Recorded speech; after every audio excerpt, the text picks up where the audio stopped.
దాశరథి ఆచరణ మీద సమకాలంలో ఆ రోజున వచ్చిన విమర్శ ఉంది. ఏంటంటే నువ్వు సరే 50s మహాంధ్రోదయాన్ని కోరుకోవటం మీద ఎవరికి పెద్ద అభ్యంతరం ఉండదు, కానీ 69లో నువ్వు ఎందుకు ఆ, ప్రత్యేక రాష్ట్ర ఉద్యమాన్ని వ్యతిరేకించావని ప్రశ్నించిన వాళ్ళు ఉన్నారు. అన్నిటికంటే ముఖ్యమైనది, నువ్వు ఆస్థాన కవి పదవి ఎట్లా తీసుకున్నావు? మీకు తెలుసు శ్రీశ్రీ చాలా ఫేమస్ కొటేషను. దాశరథి గురించి మీ అభిప్రాయం ఏంటంటే ఏమన్నాడంటే, ఆస్థానాల రాజ్యంలో ప్రజాకవి, ప్రజాస్వామ్యంలో ఆస్థాన కవి. అంటే అది యంగర్ జనరేషన్ ఆయన ఆస్థాన కవిగా ఉండటం అనేది ఒక ఫ్యూడల్ లక్షణము, అవశేషము. అది రాజుల కాలంలో అట్లా ఉండేది. దాన్ని ఇప్పుడు మనం ప్రజాస్వామ్యంలో ఆస్థాన కవి ఏంటి అని అన్నాడు. ఆ, అది అదే అభిప్రాయం ప్రజల్లో కొంతమంది ఆయన విమర్శకుల్లో ఉండేది, కానీ ఆయన దాన్ని పెద్ద ఖాతరు చేయలేదు.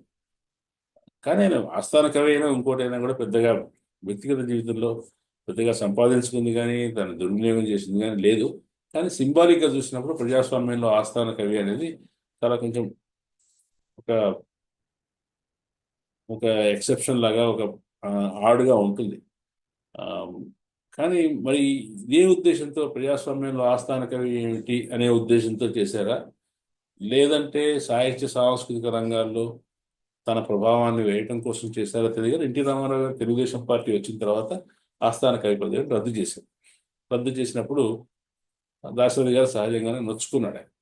నొచ్చుకున్నాడు. ఆ బాధ ఆయనకి, అంటే ఆ- ఆయనకి మర్యాదగా చెప్పి ఆయన్ని తీసేదలుచుకున్నాం, మీరు వెళ్ళిపోండి అని చెప్పడం కాకుండా ఆయన్ని తొలగించడం చేశారు. పదవిని రద్దు చేయడంతో ఒక రకంగా ఉన్న పదవి నుంచి తొలగించినట్టుగా చేశారు, కాబట్టి కూడా ఆయన బాధపడ్డాడు. సరే, అప్పటి నుంచి మనకు ఆస్థానిక వెంటూ ఎవరు డేర్. అది ఆయన మీద విమర్శ తీసుకొచ్చింది. విమర్శ తీసుకురావడం, ఆనాటి ప్రోగ్రెసివ్ శిబిరం మీద ఆయన సంవాదానికి దిగడం, వ్యతిరేక అభిప్రాయాలు ప్రకటించడం వల్ల ఆయనకు సమకాలీన యువతరానికి, సాహిత్య తరానికి కొంచెం 70s తర్వాత స్నేహపూర్వకమైన ఇంటరాక్షన్ లేదు.